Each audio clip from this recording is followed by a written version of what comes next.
What if I told you that right now, hidden in plain sight across the rolling farmlands of Pennsylvania and Ohio, thousands of families are sitting in warm, comfortable homes, and not one of them has paid a single cent to a gas company this winter? Not because they're wealthy, not because they installed some futuristic system, but because they never forgot something the rest of America was quietly convinced to ignore. You felt it this morning, didn't you? That moment when your feet hit the cold floor and you shuffled over to the thermostat like you do every single day, knowing exactly what's coming. Another heating bill that somehow keeps climbing no matter what you do. You turn it up 2 degrees, and in the back of your mind, you're already calculating the damage. Maybe another $40, maybe $60, and you accept it because that's just how it works, right? That's just the cost of living somewhere that actually gets cold. What if that entire belief, the idea that warmth costs money, was something you were taught on purpose? Because here's what nobody in the heating industry wants you to sit down and think about. There's a community of over 300,000 people living across the American Midwest and Northeast who have been heating their homes since the 1730s. Through brutal winters, through ice storms, through decades of record cold, and they have done it without furnaces, without gas lines, without utility bills, and without a single thermostat on the wall. The Amish don't have a heating problem. They solved that problem before America was even a country. And the system they use, the real one, not the fake version you may have seen advertised in a Sunday newspaper, costs somewhere around $300 to set up inside a house that already exists. $300 one time, and then your south-facing wall does the rest for free every single day for the rest of your life. Now, before we get into exactly how this works, and I'm going to walk you through every detail, I need to tell you about the lie first. Because there was a lie, a big one, and it almost buried the real story underneath it forever. Back in 2008, a company called Heat Surge started running massive 2-page ads in newspapers all across the country. Picture this: a beautiful wooden mantle, a warm glowing flame behind glass, and bold print promising you that the Amish had engineered a secret heating miracle that would slash your energy bills down to almost nothing. They called it the Amish Miracle Heater. They sold it for nearly $400, plus shipping, plus an extended warranty that probably cost more than the thing itself. Hundreds of thousands of Americans bought it. Here's what was actually inside that gorgeous Amish-crafted wooden cabinet: a standard 1,500-watt electric coil heater. The exact same kind you could walk into any discount store and pick up off a shelf for under $30. Made in China, designed in China. Zero connection to the Amish whatsoever. Not in the engineering, not in the philosophy, not in the manufacturing. When researchers and journalists later tracked down Amish families in Holmes County, Ohio, to ask about this miraculous heater bearing their name, the responses ranged from quiet eye rolls to genuine laughter. One older man reportedly said the only Amish thing about that heater was the word printed on the box. The scam worked because people sensed something real underneath it. They could feel, even if they couldn't name it, that the Amish actually do know something about thermal comfort and home heating that modern American culture has completely lost. And they were willing to spend nearly $400 for even a fake version of that knowledge. That tells you everything about how hungry people are for the real thing. So let me give you the real thing. The entire secret, and I mean the whole philosophy in a single sentence, is this: the Amish don't generate heat. They capture it, store it, and release it slowly. That's it. That's the shift. That's the thing that changes everything. You have been trained your entire life to think of warmth as something you produce. You burn fuel, you run electricity, you manufacture heat from scratch and pump it through ducts in your walls, and you pay for every single BTU of that manufactured warmth every month from October through April. The Amish look at that approach the way a farmer looks at someone trying to grow wheat by painting each blade of grass green individually. They see it as a breathtaking waste of something that's already available for free every single morning, rising in the east and arcing across the southern sky. Let me take you back to a moment in history that almost nobody talks about anymore. November 19th, 1979, President Jimmy Carter stood on the south lawn of the White House and personally dedicated a new rooftop solar water heating installation on the executive residence. In his remarks that day, Carter made a comment that reportedly made the American energy industry furious. He suggested that within a generation, solar heating would either be a historic curiosity or the foundation of something genuinely revolutionary for the American people. 7 years later, in 1986, those solar panels were quietly removed from the White House roof without announcement. A contractor took them down and put them in a government storage facility in Virginia. But here is what's remarkable. While those panels were being stripped off the roof of the most famous house in America, Amish families in Pennsylvania were already running a more sophisticated version of the same principle in farmhouses that had been built the same way since the 1730s. They never called it passive solar heating. They didn't have a technical name for it at all. They just called it building a house properly. Picture this. The sun in winter in the northern hemisphere doesn't rise high in the sky the way it does in summer. It stays low. It arcs across the southern portion of the sky from east to west. And that means the south-facing side of any building in the northern hemisphere receives somewhere between 4 and 6 times more solar radiation during winter than the north-facing side. 4 to 6 times more free heat is pouring through the south side of your house right now than through the north side. And most American homes are set up to waste almost all of it. Penn State University's College of Agricultural Sciences documented this in their extension publications. Orienting living spaces toward the south and adding what building scientists call thermal mass, dense materials that absorb and store heat slowly, reduces the heating requirements of an average American home by 30 to 40% before any other modification is made. 30 to 40%, not a rounding error, not a marginal improvement. Nearly half your heating bill eliminated just by understanding how sunlight enters your home and what it lands on when it gets there. So what is thermal mass? This is where it gets simple and powerful at the same time. Thermal mass is any dense, heavy material that absorbs heat slowly during the day and releases that stored heat slowly at night. Stone, brick, concrete, adobe, water. These materials act like thermal batteries. They charge up during the sunny hours and discharge that warmth back into your living space for the next 12 to 16 hours after the sun goes down. Imagine this. Walk into one of the old Amish farmhouses in Lancaster County on a January morning. The temperature outside is 19 degrees. There's no furnace running, no clicking of a heating system cycling on, and yet the room is 68, 70, 72 degrees.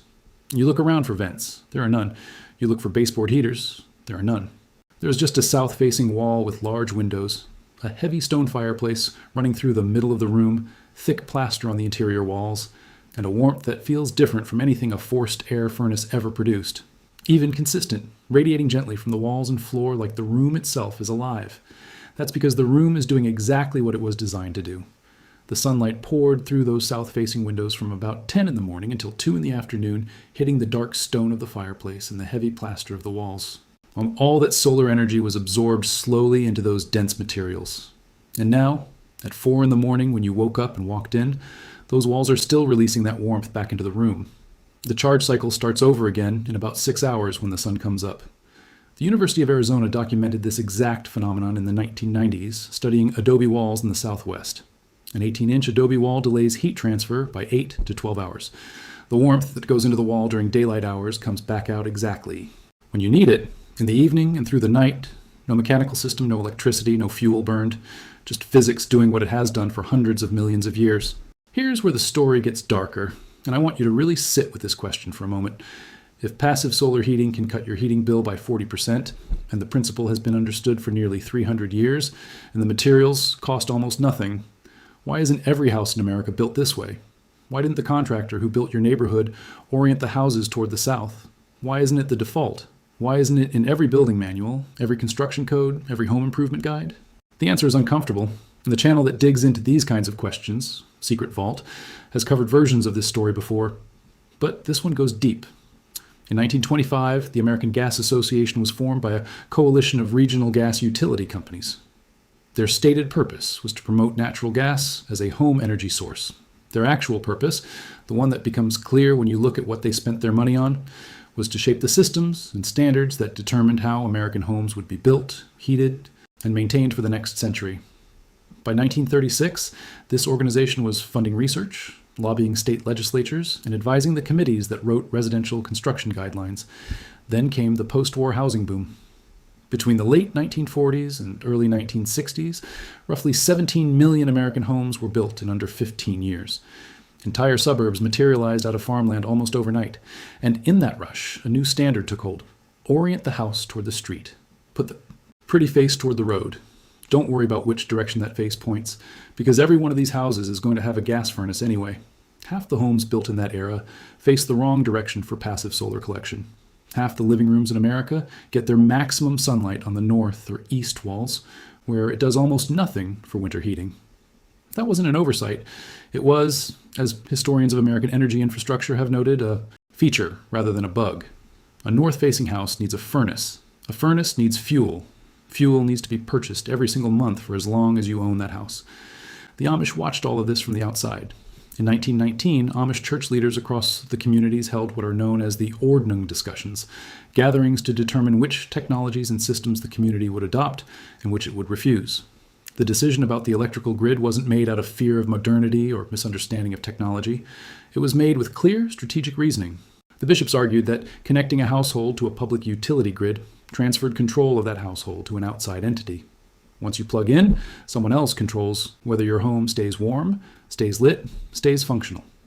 The Amish had watched their English-speaking neighbors surrender self-sufficiency one wire and one pipe at a time across the 1910s and 1920s. They decided to keep what they had. So, while America was being systematically wired into a system that would generate monthly billing statements for the next 100 years, the Amish were refining and preserving the systems that needed no bill at all. The masonry heater that charges on a single morning fire and radiates warmth for 24 hours. The wood-burning stove in the basement that distributes warm air through floor grates into every room above through convection. The south-facing summer kitchen that becomes a heat collector in winter. The cast iron cook stove that simultaneously bakes bread, heats water, and warms the kitchen with one fire. And in some of the more progressive Amish communities in northern Indiana and central Ohio, something even more sophisticated. A hydronic radiant floor system, hot water pipes run beneath wooden floors and fed by an outdoor wood-fired boiler so the entire floor surface radiates warmth upward into the room. No dust moving through ducts, no cold spots near windows. Just a warm floor your bare feet can stand on at 4 in the morning in January. Now here's what I want to get specific about, because I know exactly what you're thinking. You're thinking this is wonderful for someone building a new home from scratch, or for an Amish family who planned their farmhouse layout 3 generations ago. But your house was built in 1974 and it faces north, and you cannot rotate it on its foundation. I hear you. That's the real question. What can you actually do this weekend in the house you already own? Here's what you do. Walk through your house and find every south-facing window. It doesn't matter if your front door faces north. I can almost guarantee you have at least 2 or 3 windows somewhere on the south side of your house, a bedroom, a back hallway, a laundry room, a den. The direction doesn't have to be perfect. Anything roughly within 45 degrees of true south will work. What matters is that sunlight is pouring through those windows between 10 in the morning and 2 in the afternoon during winter months. Now here's what most homeowners are doing wrong without realizing it. They're covering those windows. Heavy curtains, thick blinds, furniture pushed up against them. They're treating the south wall of the house exactly like the north wall, which means they're blocking the only source of free heat they have. You are going to stop doing that. Step 1 is simple. Every day from October through March, leave those south-facing windows completely uncovered during daylight hours. Pull the curtains back. Move the chair.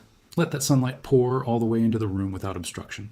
Step 2 is where you spend your $300. You're going to add thermal mass directly in the path of where that sunlight lands. Go to a landscape supply yard or a flooring supplier and pick up enough dark-colored stone tile, slate, or dark ceramic tile to cover the floor area in the sunlight zone, the patch of floor where you can see the sun hitting between noon and 2 in the afternoon on a clear day. Slate tiles are ideal. Dark ceramic works. You're looking for something with high density and a dark color that will absorb rather than reflect the incoming solar radiation. If you want something even more effective and even cheaper, and this is what the Amish themselves favor because of physics, not aesthetics, take 5-gallon plastic buckets, paint them flat black on the outside, fill them with water, and line them along the inside of that south-facing wall where the sunlight hits. Water has roughly 4 times the thermal storage capacity of concrete by volume. Those black buckets of water will absorb an extraordinary amount of solar heat during the day. You can put them behind a piece of furniture if you don't want to look at them. The thermal exchange happens through the container regardless. Step 3. When the sun goes down, you close insulated curtains over those same windows. Heavy thermal curtains, the kind available at most home goods stores for around $30 per panel, will trap the warmth that your thermal mass is now releasing back into the room. The mass radiates steadily through the night until early morning, by which time the outdoor temperature begins climbing again anyway, and the cycle begins again at sunrise. People who have implemented this exact setup in existing homes consistently report heating bill reductions of 25 to 40% in the first winter. That aligns precisely with what Penn State Extension research predicted. Under $300, 1 weekend of rearranging and shopping, and the power. South side of your house starts working for you instead of sitting there doing nothing while you pay a gas company for the privilege of staying warm. But there's one more piece to this. And this is the piece that Secret Vault spent months tracking down, the piece that has almost never appeared in any mainstream guide or publication. This is the piece that came from a kitchen table conversation in Holmes County, Ohio in the winter of 2018 with an 81-year-old Amish gentleman named Jonas. Jonas had been heating his farmhouse the same way his grandfather had heated it, who had learned the method from his own grandfather, who had learned it from a German immigrant named Heinrich Müller, a man who arrived in Lancaster County in 1736 from the Black Forest region of Germany, where his family had been using this technique in their farmhouses since at least the 1500s. Jonas called it the Stube Wall. Stube is an old Pennsylvania Dutch word derived from German. It means the heated front room of a traditional German farmhouse, the warm gathering place at the heart of the home. Here is what a Stube wall is and how you can build one. You take an interior wall, ideally one that runs through the center of your home, separating the living room from a hallway or another room, so that both faces of the wall open into occupied living space. You then apply a layer of dense material to that wall. Traditionally, Amish builders used a hand-mixed clay plaster, clay, sand, straw, and a natural fiber binder, applied about an inch thick directly over the existing wall surface. Today, you can get the same thermal result using modern lime plaster or thin stone veneer from any hardware store, both of which are straightforward to apply and require no special skills. You're targeting roughly 30 to 40 pounds of added mass per square foot of wall surface. Here's what happens next. Once a day, in the morning, you place a small wood stove or a cast iron pot of hot coals, genuinely just hot coals, not a roaring fire, directly against the base of that dense wall for approximately 90 minutes. The wall absorbs the heat from that concentrated source. The dense plaster or stone veneer stores it. And because the wall is interior, every calorie of that stored heat radiates back into your living space, both sides simultaneously, over the next 22 hours. A properly built Stube wall holds a steady 72 degrees on both faces for a full day on about 3 pounds of firewood. 3 pounds, 1 log. That's what it takes to heat the main living area of a home for 24 hours. Jonas's farmhouse, 2 full stories, 1,400 square feet, used approximately 2 cords of firewood in total for an entire winter. The average American home running a conventional gas or electric furnace burns through the energy equivalent of 15 to 20 cords over a comparable winter. The math on that is staggering. The Stube wall approach is roughly 8 times more energy efficient than the system you're currently paying for every month. When Jonas was asked why no one outside these communities knows about this, he was quiet for a long moment. Then he said, in his careful, deliberate way, because the people who would have written it down stopped writing things down a long time ago. The Amish maintain this knowledge by doing it, by building it into their homes, generation after generation. There is no manual, there is no extension publication, there is only the wall, the fire, and the grandfather teaching the grandson. This technique survived the Reformation. It survived 2 world wars. It survived the entire Industrial Revolution and a century of aggressive fossil fuel marketing. It survived because a few thousand Amish families in eastern Pennsylvania kept building it into their homes, while the rest of the world was being convinced that warmth was something you needed to buy. What was taken from you wasn't just the heat, it was the knowledge. 3 centuries of accumulated understanding about how to live inside a house without surrendering financial control of your own comfort to a corporation. That knowledge was never destroyed. It was buried. Buried under decades of advertising for furnaces, heat pumps, thermostats, and miracle heaters that turned out to be discount electric coils and decorative wooden boxes. The Amish never let it get buried. They kept it in their walls, in their floors, in the way their great-grandfathers oriented their homes and laid their stone. And now you have it. The sun is going to come up tomorrow morning whether you use it or not. Your south-facing windows are going to receive 4 to 6 times more solar radiation than your north-facing ones, whether you open those curtains or leave them closed. Your interior walls could be storing heat tonight that they release slowly until dawn, or they could just be drywall. $300, 1 weekend. And your house starts working with physics instead of against it, the way Amish homes have worked for nearly 300 years. The people who got wealthy teaching you to depend on their systems are not going to be the ones who tell you how to stop depending on them. But now you know. And knowing is where it starts.